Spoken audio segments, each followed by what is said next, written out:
So here we are with our last practical, that is practical number 13. Objective क्या है इसका? Write a program to read an integer n and print the factorial of n. Simple है बहुत।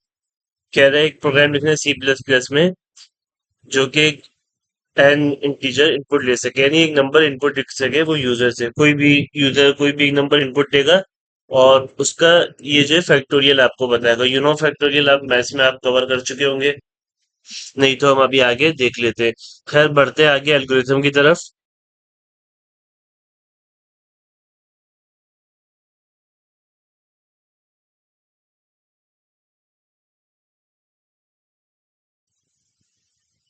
अब last में तो बताने की जरूरत नहीं होगी, लिंक डिस्क्रिप्शन में। Step one start. Step two declare variables for integer number and factorial. दो वेरिएबल डिक्लेयर करेंगे हम। पहला एक इंटीजर नंबर के लिए जो यूजर से इनपुट लेंगे, और दूसरा फिर बाद में जब हम फैक्टोरियल कैलकुलेट करेंगे जो उसको इसमें स्टोर करके शो करेंगे ना। ठीक है। और इसके बाद क्या कह रहे हैं? Take input for positive integer number. यहाँ देखें, फैक्टोरियल जो होता है हमारे पास नेगेटिव नंबर की नहीं आ सकती। नेगेटिव नंबर के वैल्यू फैक्टोरियल वैल्यूज अनडिफाइंड होती हैं। स्टेप फोर हमारे पास run for loop to calculate factorial का। हम फॉर लूप रन करेंगे फैक्टोरियल को कैलकुलेट करने के लिए। स्टेप फाइव हमें क्या कह रहा है? Calculate factorial for given number विया फॉर्मूला। ठीक है, फॉर लूप हम रन करेंगे और कैलकुलेट कैसे करेंगे फैक्टोरियल को? यहाँ पे हमारे पास फॉर्मूला गिवन है फैक्टोरियल इनटू नंबर। इस तरह हमारे पास फैक्टोरियल की वैल्यू आ जाएगी। जो वैल्यू आएगी वो रिजल्ट होगा। तो स्टेप सिक्स में हम क्या कर रहे हैं? Print result on the screen.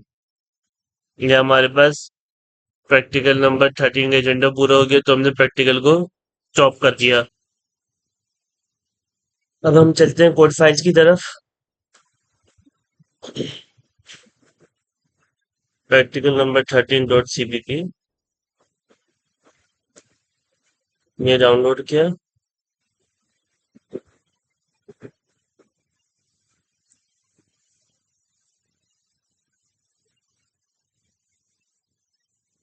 So first line preprocessor directive है। Header file IO stream input output stream को इंक्लूड कर रही है। सेकंड हमारे पास कंपाइलर को ये इन्फॉर्म करने के लिए कि हम क्या यूज कर रहे हैं, नेम स्पेस कौन सी एसटीडी। ठीक है, नेम स्पेस एसटीडी को हम इस प्रोग्राम में इंक्लूड करेंगे। कहाँ काम आएगी? स्टार्ट में, पीछे प्रैक्टिकल्स में हमारी काफी बात हो चुकी है इस पे।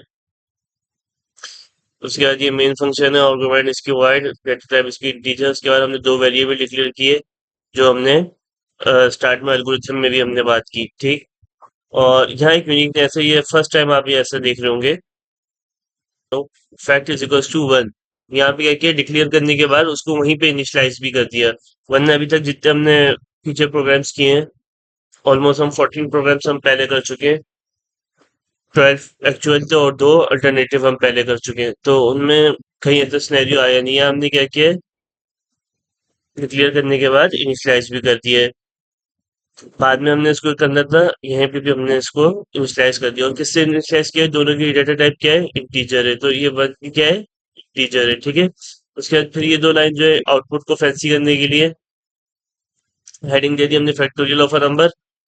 उसके बाद सेकंड लाइन में हमने इक्वल्स टू की हेल्प से अंडरलाइन कर देंगे, जो कि आउटपुट में हम अभी देख लेंगे। उसके बाद हम यूजर को प्रॉम्प्ट कर रहे हैं कि एक पॉजिटिव इंटीजर इंटर करें। वो जो भी पॉजिटिव इंटीजर इंटर करेगा उसको यहाँ पे हम इनपुट वेरिएबल में स्टोर कर रहे हैं। नेक्स्ट हम उसके बाद क्या कर रहे हैं? फॉर लूप रन करेंगे किस चीज के लिए? फैक्टोरियल को कैलकुलेट करने के लिए। हमने इनिशियलाइज किया। यहाँ पे हमारे पास क्या है? इनिशियलाइजेशन हो रही है। वेरिएबल को हमने ए ले लिया जिससे हम इनिशियलाइज कर रहे हैं। उसके बाद नेक्स्ट हमने कंडीशन दी है। कंडीशन हम क्या दे रहे हैं? ए मस्ट बी लेस देन और इक्वल टू नंबर। यानी ये लूप उस वक्त तक चलेगा जब तक ए की वैल्यू हमारे पास नंबर के इक्वल ना हो जाए, क्योंकि लेस देन के बाद नंबर के इक्वल भी होता है, इसीलिए हम ये बात कह रहे हैं। नेक्स्ट हमारे पास ए प्लस प्लस। उसके बाद क्या होगा? जब ये फुल टाइम एक लूप रन हो जाएगा तो इंक्रीमेंट हमारे पास उस वैल्यू को जगह। लेट सपोज क्या गिवन है, बल्कि यहाँ पे वन है, तो एक दफा लूप रन होने के बाद ये वैल्यू ए की वैल्यू टू हो जाएगी। और लूप जो है उस वक्त तक रन होगा जब तक हमारे पास ये फैक्टोरियल नंबर जो यूजर का गिवन है उसके बराबर ये वैल्यू ना हो जाए, ठीक है। सो ब्लॉक ऑफ कोड में हमारे पास क्या दिया हुआ है, fact is equal to fact into a. Factorial की जो भी वैल्यू होगी वो ए से मल्टीप्लाई होगी। कब तक मल्टीप्लाई होगी, उस वक्त तक जब तक ए की वैल्यू नम के बराबर ना हो जाए। उसके बाद हमारे पास रिजल्ट आ जाएगा जिसको हम सी आउट के थ्रू स्क्रीन पे प्रिंट कर देंगे। प्रोग्राम एंड होता है यहाँ पे, इसको रन करके देख लेते हैं।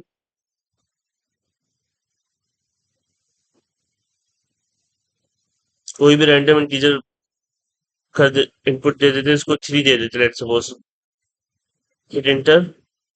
3 का हमारे पास फैक्टोरियल क्या होता है, 6 होता है, ठीक है। और किसी बड़े नंबर का भी हम लेके देख लेते हैं। वो आज जो स्क्रीनशॉट्स मैंने अपलोड किए उसमें 7 का लेके मैंने आपको दिखाया हुआ है, देख लेते हैं, मैच कर लेते हैं। अभी भी क्या वही वैल्यू हमारे पास आ रही है। इसके अलावा आपके पास कैलकुलेटर मौजूद है, आप खुद भी फैक्टोरियल निकाल सकते हैं। एग्जैक्ट वही वैल्यू आ रही है जो आपके पास आउटपुट में वहां पे गिवन है। लैब में लाइब्रेरी में रिपोजिटरी जो मैंने अपलोड की हुई है पूरी। अब मूव करते हैं फ्लो चार्ट की तरफ, उसको भी देख लेते हैं।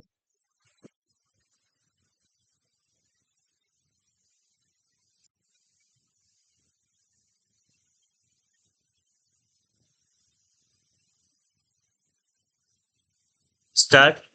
उसके बाद पैरेललोग्राम में इनपुट लिया जा रहा है, पॉजिटिव इंटीजर यूजर से जो इनपुट लेंगे। उसके बाद यहाँ से ये सब पूरा फॉर लूप का है। क्या क्या है, ए को इनिशियलाइज कर दिया 1 से।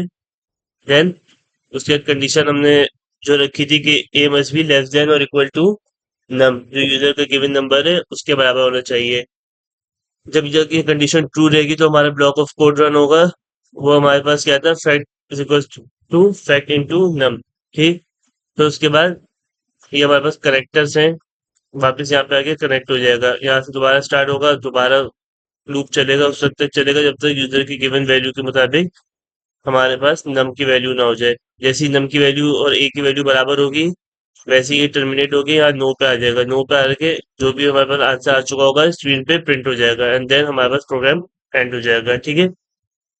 तो इस तरह हमारे पास प्रैक्टिकल नंबर 13 एंड होता है। साथ ही ये एजेंडा नंबर 3 जो था हमारे पास, एक्सप्लेनेशन ऑफ ऑल प्रैक्टिकल्स, ये भी यहाँ पे एंड हुआ। और as a bonus agenda number 4 की जो बात की गई थी उसकी तरफ चलते हैं। और एक सरप्राइज और भी रखा हुआ है, अभी मुझे इसी दौरान ख्याल आया तो उसको भी ऐड कर दिया गया, वो वहीं देख लेंगे।